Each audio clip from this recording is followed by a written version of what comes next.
Kita nyo, pati pagkain, pinapadala nila, pati suporta. Hindi lang Amerika, iba't ibang bansa, sumusuporta sa atin. Ganon tayo kamahal ng iba't ibang bansa. Amen ba? Amen. Kaya dito sa UAE, malaking suporta dito sa ating bansa, sa Pilipinas. Mahalin nyo ang bansang ito. Amen. Bakit? Hindi nila nakalimutan ang ating bansa.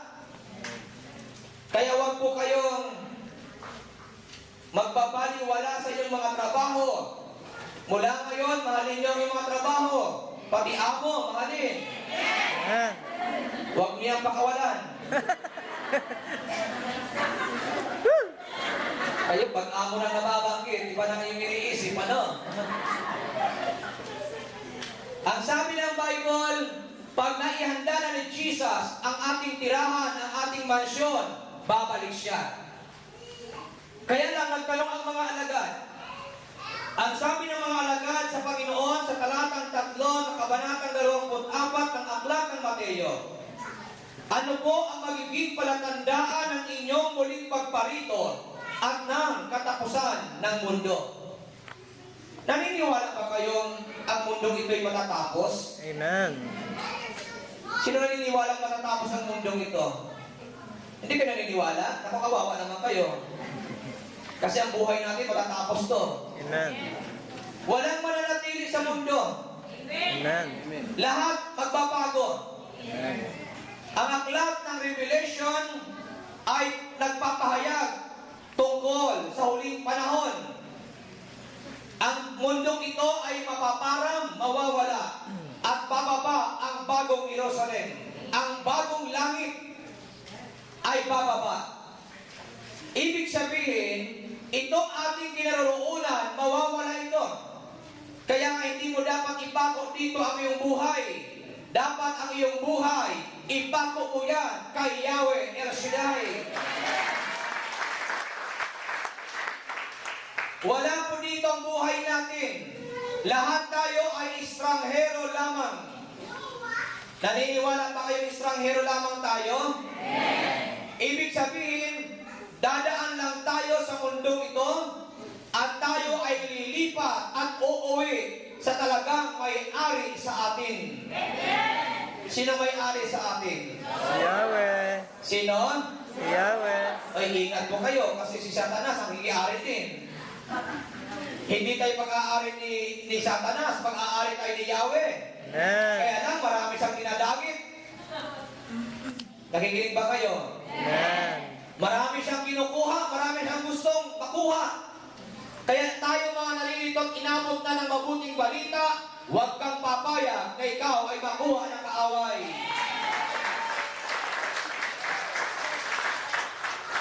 Ang sabi dito ng talatang 3, ano po ang magiging palatandaan ng inyong muling pagparito at ng katapusan ng mundo?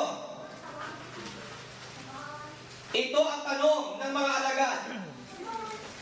Basahin po natin sa Biblia ang talatang 11. Ang sabi po ng Bible, ganito, sa aklat ng Mateo, chapter 24, verse 11. Marami ang magpapanggap na propeta at ililigaw nila ang marami. Ang kasama ay lalaganap, ano pa't manlalamig ang pag-ibig ng marami. Sa talatang 4, ganito po ang binabanggit ng Biblia. Sumagot si Jesus, mag-ingat kayo na huwag kayong mailigaw ni numan. Ito ang sabi ng Bible, mag-ingat kayo na huwag kayong mailigaw ni numan. Bakit ito binanggit ng Bible? Ang sabi po natin kanina, marami ang magpapanggap na propeta at ililigaw nila ang marami. So anong ibig sabihin nito? Magkakaroon ng tinatawag na deception. Pag sinabing deception, panliling lang, pandaraya. Ito po ay magaganap. Kaya nga, ang sabi ng talatang 4, mag-ingat kayo na huwag kayong mailigaw. Sabi mo sa iyong katabi, mag-ingat tayo na huwag tayong mailigaw. Alam niyo po kung bakit? Ang sabi ng talatang 24 ng chapter 24 ng Aklat ng Mateo, sapagkat may mga magpapanggap na Misayas at may mga lilitaw na mga bulaang propeta. Magpapakita sila ng mga kagilag-gilalas na tanda at mga kababalaghan upang iligaw kung maaari pati ang mga hinirang ng Diyos. Sino po nakarinig noon? Sa kamay na nakikinig. Ulitin ko po ha, sapagkat may mga magpapanggap na Misayas at may mga lilitaw na mga bulaang propeta.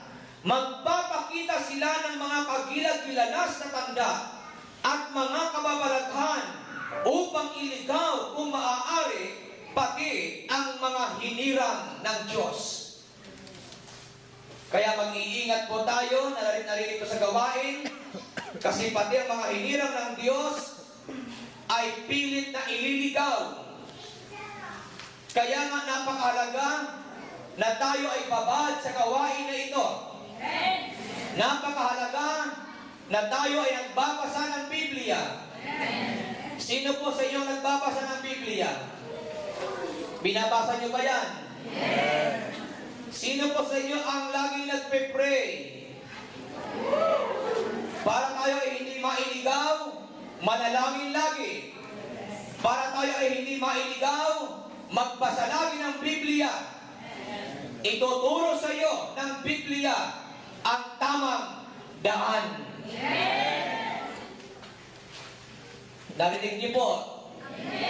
Ituturo sa iyo ng Biblia ang tamang daan. Kaya kapag ikaw ay nagbasa ng Biblia, ikaw ay dadaan sa tama. Hindi ka maililigaw.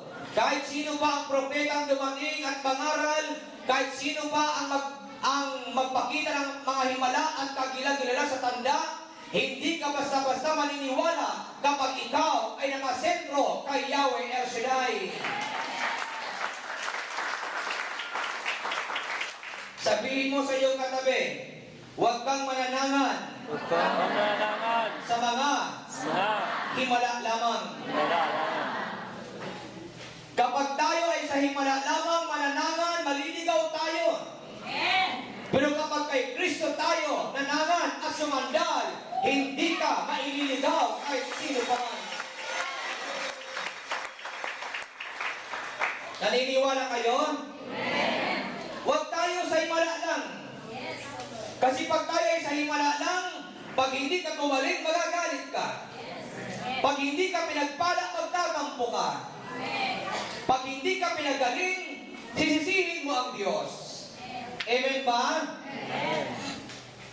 Katulad sa nangyari sa Pilipinas, nagkaroon ng malaking trahedya. Walang dapat sisihin. Bakit? Ang lahat na nagaganap, ang lahat na nangyayari, ay may layunin ang aking Yahweh El Shaddai. Mayroon siyang gustong ipakita. Mayroon siyang gustong ituro. Amen ba? Amen. Bakit? Anong sabi ng Bible? Dapat mangyari ang mga ito. Hindi natin piling hadlangan ang propesiya. Kung anong nakasaad sa Bible, magaganap, mangyayari. Pero ano ang pangako ng Diyos? Salmo 91. Aking ililigtas. Aking ililigtas ang tapat sa akin at iingatan ko ang sinumang taong ako'y siya'y kikilanlin. Amen ba? Kaya lahat ang may takot sa Diyos, lahat ang kumikilala sa Diyos, tiyak ililigtas ni Yahweh El Shaddai. Everybody say praise the Lord. Praise the Lord. Ano ang ibig iparating sa atin ngayon ng aral? Ibig sabihin nito, ano man ang nagaganap, ano man ang nangyayari, huwag tayong malulungkot. Mayroon siyang dahilan. Amen ba? Sino sa inyo ang mga may kamag-anak sa Pilipinas? Siyempre, ano ang kamag-anak niyo?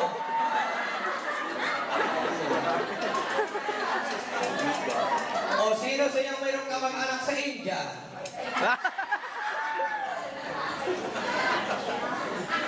May akong biniro ng ilang kanina, Indiana, ayaw pumayag. O ito, makinig kayo ng mabuti. Isa po sa prophecy po ng Bible na binabanggit dito sa talatang 14 ng kabanatang 24 ng Aklat ng Mateo, at ipangangaral sa buong sanlibutan ang mabuting balita tungkol sa paghahari ng Diyos upang ito'y makilala ng lahat ng bansa, saka darating ang wakas. Isa po sa sign ng pagbabalik ni Christ, the second coming of Christ, ay ang pagpapalaganap ng salita ng Diyos. Amen. Hindi nyo ba napapansin? Kailan lang lumutang ang pangangaral ng salita ng Diyos? Dati, kurni-kurni tayo. Sino po dito mga galing sa probinsya, sa kamay? Mapalad kayo. Galing kayo ng probinsya, bumagsak kayo sa UAE. Yung iba galing probinsya, bumagsak sa Manila. Kayo dito kayo bumagsak. Kaya mapalad kayo. Amen po ba? Malay nyo sa susunod. Sa Canada naman kayo. Mahirap daw trabaho doon. Ano kayo? Wala raw pahinga doon. O malay nyo, ang kapalaran nyo nasa Amerika. Mas lalo mahirap doon. Alam niyo kung bakit? Pati ang pagsamba, pananalangin, pinagbabawal na sa labas, sa mga public area. Dapat sa loob na lang. Parang dito din, bawal sa labas ang mga worship, mga religious gathering, bawal sa labas. Ang Amerika ay ganun na rin. Pinapattern nila. So, balit, ako'y naniniwala kung ang Diyos ay mayroong plano sa inyo, walang makapipigil yan. Kaya lang, pag kayo naman ay nakarating ng iba't ibang bansa, Amerika, Canada, huwag naman kayo makakalimot sa Diyos. Maglingkod kayo. Amen ba? Bakit? Ito ay katuparan sa propesya ng Biblia na tayo ay isusugo sa lahat ng sulok ng daigdig upang ang lahat ng bansa ay gawing alagad ni Jesus Christ. Ito po ay katuparan sa propesya. Ang mabuting balita ay ipangangaral sa buong sanlibutan. Kaya po, sa ngayon, huwag tayong magbabaliwala sa mga nagaganap at nangyayari. Anong ibig sabihin nito? Ito po ay naipangaral ko na sa ibang lugar. Tayong tinawag ng Diyos ay mayroon tayong tungkulin. Sabihin niyo tungkulin. So ano ngayon ang tungkulin natin? Ito. Pangaral. Ang preachers ay kulang na kulang para suguin ng Panginoon sa iba't ibang lugar. Kulang na kulang ang mga mensahero. Kulang na kulang ang mga nagpapahayag ng salita ng Diyos. So ano ngayon ang gagawin natin? Kung ang mga preachers ay kulang, ikaw ngayon ang maging preacher para sa iyong pamilya. Amen. Mayroon ba kayong mga mahal sa buhay? Amen. Hindi namin magagampanan na pati ang pamilya nyo ay aming i-evangelize. Bakit?